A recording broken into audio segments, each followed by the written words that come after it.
Entra el rey a la ciudad santa sobre un pollino sin majestad. Se alzan los ramos, el pueblo canta, buscando gloria, pidiendo paz. Bienvenidos a este podcast Liturgia Viva, donde cada día hablaremos de un aspecto importante de la liturgia de Semana Santa.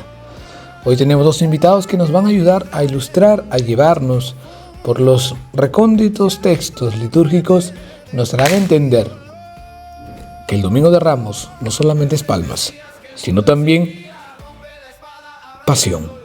Así que damos la bienvenida e iniciamos este podcast en donde será Liturgia Viva. Escuchemos. Pensemos por un momento en la siguiente escena. O sea, imaginemos a una estrella de rock a nivel mundial o al líder político más carismático del planeta llegando a la capital. Sí, en la cima absoluta de su popularidad, con todo a favor. Exacto. Hay multitudes bloqueando las calles y personas quitándose literalmente sus propios abrigos para alfombrar el suelo por donde va a pasar la comitiva. Es el delirio. Una devoción total. La ciudad entera parece rendida a sus pies, convencida de que esa figura es la respuesta a todos sus problemas. Pues a ver, démosle una vuelta a esa misma imagen. Esas mismas personas, las que el domingo lloraban de emoción al verle y le aclamaban como a un salvador indiscutible, bueno, pues están en la plaza principal el viernes por la mañana. Y esta vez lo que exigen a gritos es su ejecución pública. Eso es. Exigen el método de tortura más brutal e ignominioso concebible en esa época. Madre mía, es un giro psicológico aterrador si lo piensas.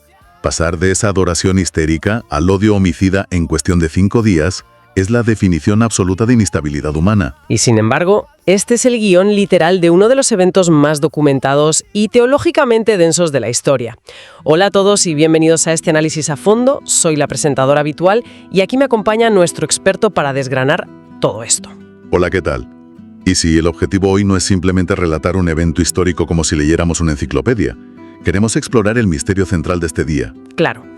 La misión de este análisis es desgranar el profundo contraste psicológico y litúrgico entre esa aclamación triunfal de Losana y la condena a muerte. Para lograrlo, tenemos sobre la mesa una pila de fuentes realmente rica. Analizaremos documentos magisteriales recientes, incluyendo los directorios pastorales del Papa León XIV. Que son interesantísimos, por cierto. Y tanto. Y por otro lado, exploraremos exégesis bíblica sobre el profeta Zacarías y unas homilías místicas preciosas del siglo VIII de San Andrés de Creta. Vamos a desgranar esto entonces, porque comparar la entrada de Jesús en Jerusalén con ese recibimiento multitudinario nos advierte de algo escalofriante sobre nosotros mismos. Sí, arroja una luz implacable sobre lo que verdaderamente significa el liderazgo y sobre todo el sacrificio. Para entender la reacción visceral de esa multitud, el punto de partida es analizar la puesta en escena, porque las fuentes dejan clarísimo que no hubo nada accidental en la logística de aquel día. Para nada. Fue una coreografía calculada al milímetro. Jesús no entra en Jerusalén improvisando sobre la marcha. O sea, él sabía perfectamente lo que hacía. Exacto. Lo que hace es una reclamación directa e inequívoca de antiguas profecías. En concreto, activa la profecía de Zacarías capítulo 9. Versículos del 9 al 10. Eso es. Este texto para el judaísmo de la época era un programa escatológico fundamental que redefinía por completo la idea de la realeza en Israel. Espera, hagamos una pausa técnica aquí. Cuando hablas de programa escatológico, para no perdernos con términos muy académicos, te refieres básicamente a que el profeta estaba trazando el mapa del fin de los tiempos, ¿no? Efectivamente. La escatología estudia eso, el final de los tiempos. Zacarías decía que cuando llegara el final, el rey definitivo aparecería de una manera muy específica. Montado en un pollino, un asno oven. Justo. Así que, al elegir esa montura, Jesús está diciendo claramente, yo soy ese rey definitivo. Y el tiempo ha llegado. Y claro, aquí nuestra mente moderna suele perder el matiz por completo. Vemos la figura de un burro y nos parece simplemente un animal de granja simpático o algo modesto. Sí, lo vemos como algo rural y ya está. Pero el contraste histórico es brutal. O sea, pensemos en los conquistadores de la época antigua. Cuando Alejandro Magno o Julio César entraban a las ciudades, lo hacían tras días de desfiles militares ostentosos. Iban montados en sementales de guerra imponentes mostrando los botines de oro y a los cautivos encadenados. Era una exhibición de dominación total, y frente a eso, Jesús elige un pollino prestado. Y ojo, hay otra capa de significado en la tradición judía.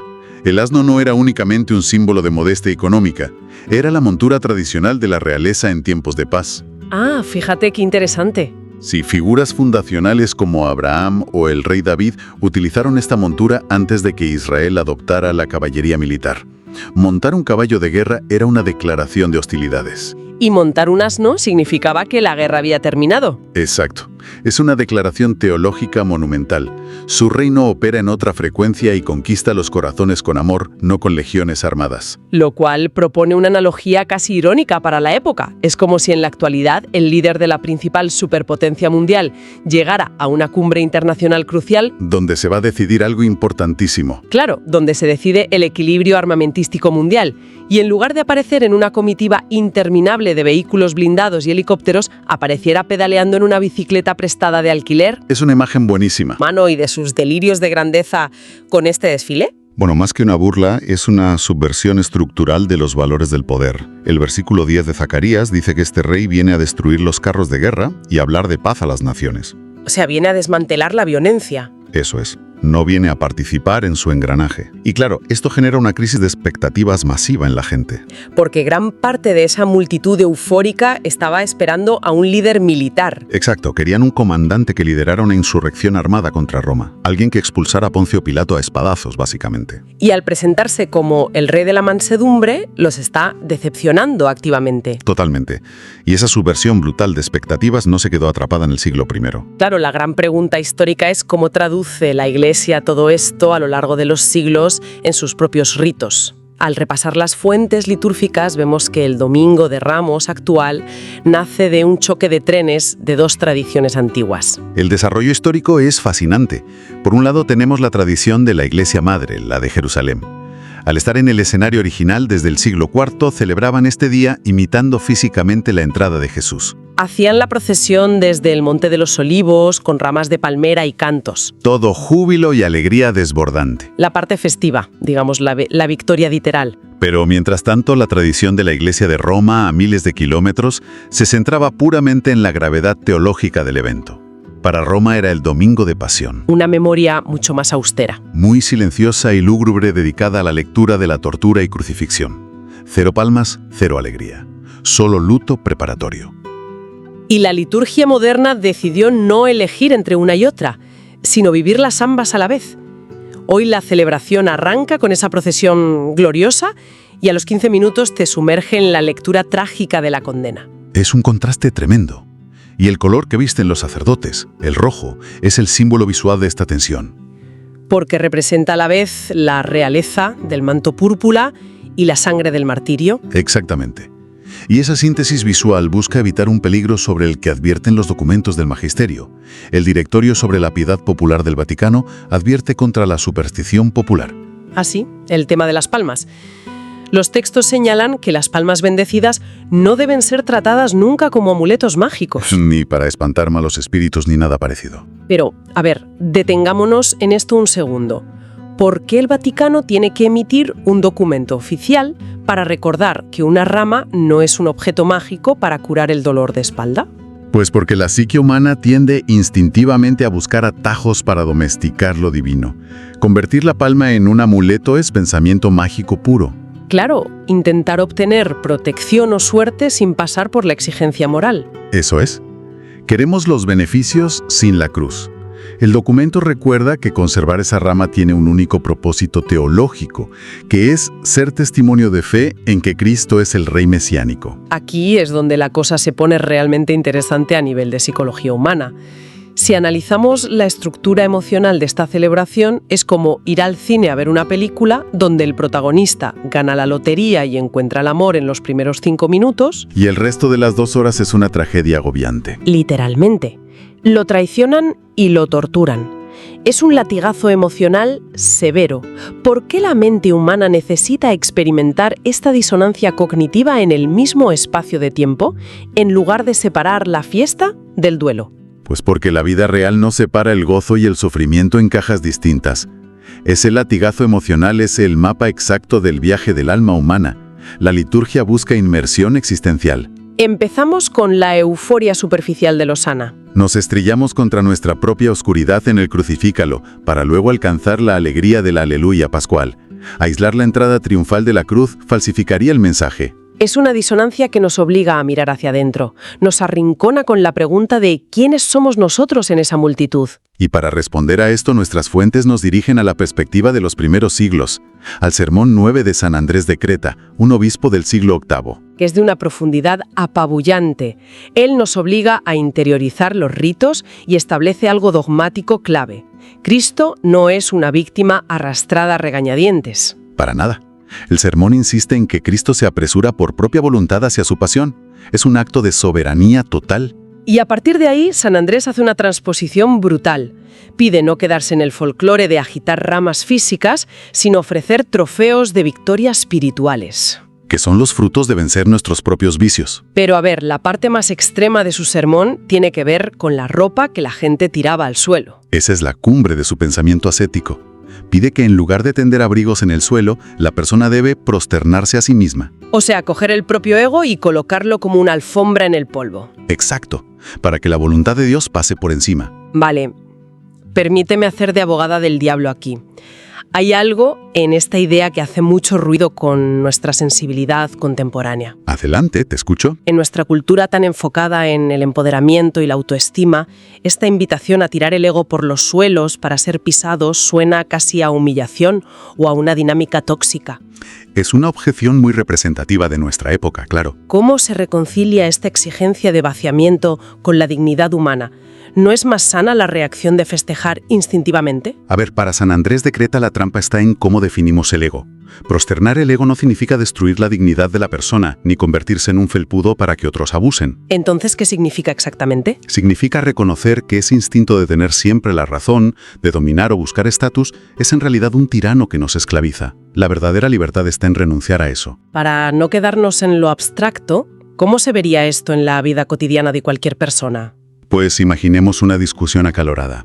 Tienes la razón objetiva y el argumento perfecto para humillar a la otra persona y quedar por encima. Típica situación, ¿sí? El ego te exige dar ese golpe. Prosternar el ego ahí es morderse la lengua, renunciar a esa victoria dialéctica y elegir la paciencia para salvar la relación humana. Ah, claro. Cedes tu necesidad de aplauso para que algo más grande pase por encima. Eso es. Y la perspectiva patrística advierte que aplaudimos las ideas nobles cuando son fáciles, pero huimos cuando exigen sacrificar nuestro orgullo. Esta paradoja de renunciar para triunfar nos lleva al núcleo técnico de este análisis a fondo. La razón de ser del sufrimiento, que es el valor soteriológico de la cruz. Si la soteriología es la rama que estudia la salvación, y los textos recalcan que la cruz jamás es vista por el magisterio como una derrota política. Es el mecanismo exacto de la salvación, la gloria definitiva. Y uno de los documentos cita a Santo Tomás de Aquino, que se hacía una pregunta tremenda. Si Dios es todopoderoso, ¿podría haber salvado a la humanidad con un simple acto de voluntad, verdad? Exacto. ¿Por qué era necesario llegar a ese extremo de dolor agónico? El Aquina te explica que Cristo, conociendo nuestra fragilidad y cobardía, decidió sufrir de una forma sobreabundante. No era una simple transacción matemática. Era una demostración de amor llevada al extremo para darnos el antídoto contra el orgullo. Se me ocurre una analogía para explicar esto de la sobreabundancia. A ver, cuéntame. Es como si la humanidad debiera 1 millón de euros por multas y no tuviéramos ni para un café. La justicia estricta exigiría buscar la manera de que pagáramos hasta el último céntimo. Sí, mediante trabajo forzado o lo que fuera. Pero lo que dice Santo Tomás no es que Cristo pagara ese millón exacto. Es que se presentó y firmó un cheque en blanco con fondos infinitos e inagotables. Me encanta esa imagen. Sufrió de manera abrumadoramente superior a lo necesario para que no quedara absolutamente ninguna duda de que la deuda estaba saldada. La analogía ilustra perfectamente la sobreabundancia de los méritos de Cristo. Su sufrimiento rompe la escala de lo medible. Y esto nos conecta con otro hallazgo fascinante que tenemos en las fuentes, los textos ortodoxos sobre el sábado de Lázaro, que sirven como puente psicológico. Sí, en la tradición oriental el día antes del Domingo de Ramos celebran la resurrección de Lázaro y funciona como una red de seguridad teológica. Antes de someter a los fieles al horror de la pasión, les recuerdan que Cristo tiene poder absoluto sobre la muerte. Exacto. Así, cuando el Señor camina hacia la crucifixión, los creyentes no se desesperan. Saben que la muerte no tiene la última palabra. Qué síntesis tan reveladora, la verdad. El Domingo de Ramos, condensado en un par de horas, nos expone por completo.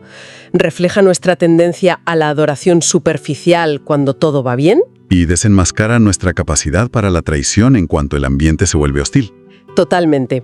Y nos muestra un modelo de liderazgo divino que abraza la humildad radical. Obliga a quien nos escuche a examinar la solidez de sus propias convicciones. La pregunta es muy directa, ¿eh? ¿Apoyamos la justicia y la verdad únicamente cuando recibimos validación social y aplausos? ¿O tenemos la entereza para mantenernos firmes cuando la opinión pública se vuelve en contra y el coste personal es inmenso?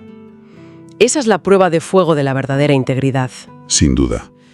Empezábamos hablando de esa multitud enloquecida alfombrando el suelo, ajenos a que pedirían su muerte días después. Y quiero cerrar este análisis con un pensamiento para darle una vuelta al apagar el audio. A ver. Si esa multitud hubiera comprendido de verdad desde el primer minuto lo que significaba la profecía del rey humilde, si hubieran sabido que él venía a desmantelar sus ideas de grandeza y a pedirles que crucificaran su ego, ¿habrían llegado a cortar siquiera las palmas aquel domingo por la mañana? Es una pregunta que sacude bastante. ¿O lo habrían abandonado dejándolo entrar completamente solo por las puertas de la ciudad? Ahí dejamos la reflexión. Nos vemos en el próximo Análisis a Fondo.